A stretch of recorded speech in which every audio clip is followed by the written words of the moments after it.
the Gulf of Morbihan. Along the rocky coast of French Brittany is the small island of Gavrinus. Here lie the remains of a passage grave known as the Gavrinus tomb, built around 3500 BC. Gavrinus is an extraordinary passage grave that illustrates highly advanced mathematical knowledge dating back to prehistoric times. What's really amazing about Gavrinus is that there are spirals and hand axes and almost things that look like fingerprints that have been carved onto the megalithic slabs. And mathematicians have determined that there are hidden messages, hidden mathematical messages. When people came to Gavrini and they began to make measurements of how these stones were placed, they began to realize that these stones weren't just placed haphazardly in some kind of coincidental form, but actually displayed extraordinary understanding and knowledge of mathematics.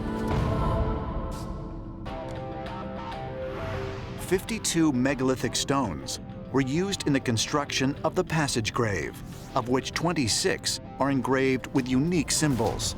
By adding, dividing, and multiplying the numbers of symbols with significant stones or groups of stones, researchers have discovered the correct spherical size of the Earth, the number of days in a year, and the mathematical constant pi. Pi is a very special number in mathematics. Pi is a fundamental property of all circles. It's the ratio of a circle's circumference to its diameter. These mathematicians have not only determined the numerical pi way, way, way before it was ever discovered, quote unquote, but also the exact longitude and latitude of the island. Now that is sensational, because why would Stone Age people know about the longitude and latitude of that particular island? But do such findings of precise mathematical knowledge at Gavrinus, engraved there more than 5,000 years ago, suggest that its builders were leaving a secret code for future generations, as ancient astronaut theorists contend? If so, what might they have wanted to tell us? We do see evidence of profound mathematical knowledge at work. The big question is, did we develop that ourselves, or is this an important aspect of the energy grid issue that was instilled upon us by ancient aliens, teaching us about mathematics because it was important in the very clear, precise construction of these huge structures? None of this makes any sense unless the construction was directly commissioned by extraterrestrials, because they knew that we'd have the wherewithal to decipher the message. But is it really possible that the principles of advanced mathematics were brought to Earth and given to man by alien visitors? According to ancient astronaut theorists, the idea is not only possible, but probable. There is no way that we could have achieved the moon landings, for instance, without a very advanced knowledge of higher mathematics that these ancient cultures seem to know way, way back many, many thousands of years.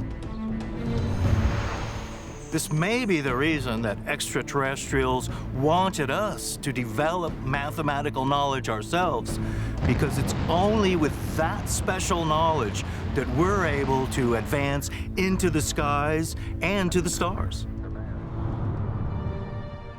If you go back through history, let's say to Greece, Mesopotamia, Sumeria, Egypt, where there was clearly some of the most advanced astronomy and emergence of advanced mathematics, when these ancient civilizations were building hugely complex pyramids and beautiful Doric columns in Greece and the ziggurats of Mesopotamia, is it possible that none of those had anything to do with the minds of humans at the time, but were actually the creation by non-humans who have interacted with this planet for thousands of years. The Anunnaki that came here as gods to the Sumerian culture gave them a math system based on the number 12. And we see this number 12 being repeated throughout time. 12 hours in a day, 12 inches in a foot, 12 in a dozen. It spans very much into different parts of our culture. There seems to be a single, universal, mathematical, geometric code for how the universe works. And somebody has been trying to get us to wake up to this fact for thousands and thousands and thousands of years. Because ancient astronauts were aware that our development one day would reach a highly advanced technological status, they wanted to leave behind some type of a message, a type of secret code that needed to be deciphered by a future generation that understood or would understand what really happened in the past. And that generation is us. Emory University, Atlanta, Georgia, December 2012. After years of work, mathematician Ken Ono and two of his former students come up with a groundbreaking mathematical formula that will allow scientists to study black holes in an entirely new way. Incredibly, they achieved this feat by studying a single paragraph written by an Indian mathematician over 9 decades earlier, Srinivasa Ramanujan. Srinivasa Ramanujan was an Indian mathematician who is unlike any other genius in world history. Ramanujan's work has now formed the basis for superstring theory and multidimensional physics, some of the most advanced math that all the high-end scientists are still using today is called modular functions, which could lead to time travel, anti-gravity, limitless free energy, all of this futuristic technology. He was able to take a little that he knew farther than most mathematicians would be able to take them. He had the vision to see what was important. There are just so many beautiful ideas that he had, some of which are just waiting to be developed. Ramanujan made breakthroughs in integral calculus, which can be used to determine the drag force buffeting a wing as it slides through the air, or the gravitational effects of the Earth on a man-made satellite. But perhaps what is most noteworthy is that Ramanujan insisted these baffling theorems were not simply the product of his own genius. He claimed they were communicated to him by an otherworldly being. Srinivasa Ramanujan was born in Erode, India, on December 22, 1887, and was considered a miracle child because he was the only one of his mother's 4 children to survive infancy. Even as a young boy, he was obsessed with numbers. From a very early age, just instinctively, he was thinking about numbers. He was calculating. He was fascinated by numbers. Numbers, he said, had personalities for him. They had a kind of life for him. There are a lot of stories about how he was so focused on mathematics that he would ignore a lot of his other subjects. Ramanujan grew up in the town of Kumbakonam, in a house within view of the impressive Sarangapani Temple. The mathematical prodigy spent much of his childhood at the temple among thousands of carvings of Hindu gods. According to Ramanujan's childhood friend, he would often go to the temple and work on mathematics. Friend had a memory of coming into the temple and finding Ramanujan with all these inexplicable figures surrounding him. The figures that surrounded Ramanujan were, in fact, complex mathematical equations that he had written in chalk on the stone slabs of the temple floor. He would often say that they were communicated to him in his dreams by the Hindu goddess Namagiri Thayer. He always insisted, and he was very adamant about this, that the mathematical discoveries he made came to him in dreams and visions provided by the goddess Namagiri. In these visions, he would see these fantastic, beautiful mathematical formulae unscrolling before him. Numerous times throughout Ramanujan's youth, he would abruptly vanish for days at a time, then return home without explanation. His neighbors considered him to be psychic, and he suggested that numbers connect us to higher powers in the universe. Could it be that Ramanujan really was receiving information from an otherworldly being? Ever since he was a little child, he was having these visions of the Hindu goddess Namagiri, and on his own, in poverty in India, he rederives over 100 years worth of Western mathematics. But then the goddess Namagiri is giving him all this other information that goes way beyond where Western mathematics had gone. For someone like Ramanujan, who grows up in a devout Hindu family in southern India, everything that he experiences has to do with Hindu gods and goddesses. But is it possible that it was really some kind of extraterrestrial who was helping him develop these mathematical theorems? In the Mexican state of the Yucatan lie the ruins of the ancient Mayan city of Chichen Itza. Here, in the 10th century, the Maya built what has become known as the El Caracol Observatory. It has 4 doors on the bottom that can be used as observation points, and it had a number of windows up on top. But most of those have fallen. We only have 2.5 of those left. But looking at those, we can see that they're definitely looking at the sun, probably at the moon. There are hints that they could have been using them for stars and planets. They were tracking in particular Venus, the phases of the moon, eclipses. We know that because we have books that record these things. Most researchers agree that from 250 to 900 AD, the Mayans were the most advanced astronomers of their time. But why were they observing the cosmos so intently? And what might they have been looking for?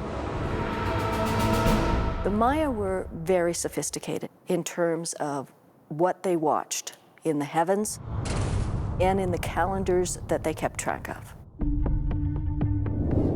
The ability to understand that Venus as morning star and Venus as evening star are the same star was very rarely done in the history of humankind. They were oftentimes seen as 2 different entities. The idea that they could predict the cycles of the heavens reflects their sophistication. The Maya were one of the only ancient people that invented a mathematical system that we use, which is called place value and zero. And using place value and zero allows you to make enormous calculations, numbers that are very, very large. They could probably calculate things thousands of years into the past. Did the Maya develop such mastery of astronomy and mathematics on their own? Or is it possible, as ancient astronaut theorists believe, that the elite rulers of the Maya had received help from star travelers? The Maya, for example, had the knowledge of the planet Venus surrounding our solar system in such a precise way that within 6,000 years, the difference was a few hours. Now, the Mayas itself did not live for 6,000 years. So they had no time, 6,000 years, to observe if their calculation concerning the Venus rotation is correct or not, because they had their information from their gods. The Mayans could not possibly have developed these systems on their own because it takes thousands, some of them tens of thousands of years of observation. So it is clear that they were given to them by aliens out there who have made contact with Mayan people. Central Mexico, 35 miles northeast of Mexico City. Here, in a highlands plateau, lies the enormous archaeological site of the ancient city of Teotihuacan. Established around 100 BC and lasting until its fall between the 7th and 8th centuries, Teotihuacan was one of the largest cities in the ancient world, with over 150,000 inhabitants at its peak. When you enter this city, you're immediately struck by sort of that modern layout of this city. You have a street of the dead that goes for miles, along which you have all of the major ceremonial architecture, including some of the largest buildings ever erected in the New World. According to scholars, the advanced design of Teotihuacan suggests that ancient builders had knowledge not only of architecture, but of complex mathematical and astronomical sciences. From the air, the city's layout strangely resembles a computer circuit board with two large processor chips, the Sun Pyramid and the Moon Pyramid. Researchers have also found numerous and remarkable similarities to the Great Pyramids of Egypt. When we look at these buildings, we find the same mathematics incorporated into them than what we find in the Great Pyramid and the surrounding pyramids of the Giza Plateau. The Great Pyramid of Khufu at Giza and the Sun Pyramid at Teotihuacan apparently have about the same base, almost 750 feet square. The base perimeter of the Pyramid of the Sun is 4 pi times its height. In Giza, it's 2 times pi its height. Essentially, the Pyramid of the Sun is exactly half as tall as the Pyramid of Giza. Teotihuacan is created according to a specific layout. The Temple of the Sun, the Temple of the Moon, and the Temple of Quetzalcoatl are in the same layout as Orion's Belt, which is basically the formation which the 3 pyramids of the Giza Plateau have been laid out into as well. Might the design and layout of Teotihuacan be comparable to that of Giza because of similar influence by extraterrestrial visitors, as ancient astronaut theorists believe? When you have similar pyramid complexes, like the ones at Teotihuacan and the ones at Giza, you have to kind of think that, yeah, the same builders, the same designers are behind these giant complexes. But perhaps the most intriguing aspect of Teotihuacan is the finding by archaeologists of the extensive use of mica embedded in numerous structures, a mineral only found 3,000 miles away in Brazil. It's found in all buildings, housing complexes, temples, and along the roads. It's found everywhere. These mica sheets were probably transported from thousands of miles away from Brazil. That's the nearest source. Now, why would you want to do that? So they were obviously not there for decoration because you couldn't see them. Mica has some electrical properties that make it very good for being an insulator. It resists the transmission of electricity. It's also very good at being able to be stable at high temperatures so that it can be used in furnace windows and oven windows. It is clear, so you can see through it, and at the same time, it stands up to the temperature and electrical discharges. So we know that they must have had a very specific and good reason to incorporate it. And the only possible reasons really why they would be doing this is because somehow it was part of some technology. Recently, archaeologists have also discovered large quantities of mica crystals in a subterranean chamber, as well as in several shafts that run beneath the Avenue of the Dead. There is an underground shaft that goes from the mica chamber in direction of the Pyramid of the Sun. So is it possible that this mica chamber contained some type of an energy-producing device? A power plant that fed some of the other pyramids? It is possible. There's many similarities between the pyramids at Teotihuacan and the pyramids at Giza. Both have inner chambers. It's thought by some that the Great Pyramid itself was a massive microwave generator, literally sending a beam up to a satellite or powering some other kind of spacecraft or installation. And we could have had the same thing happening here at Teotihuacan.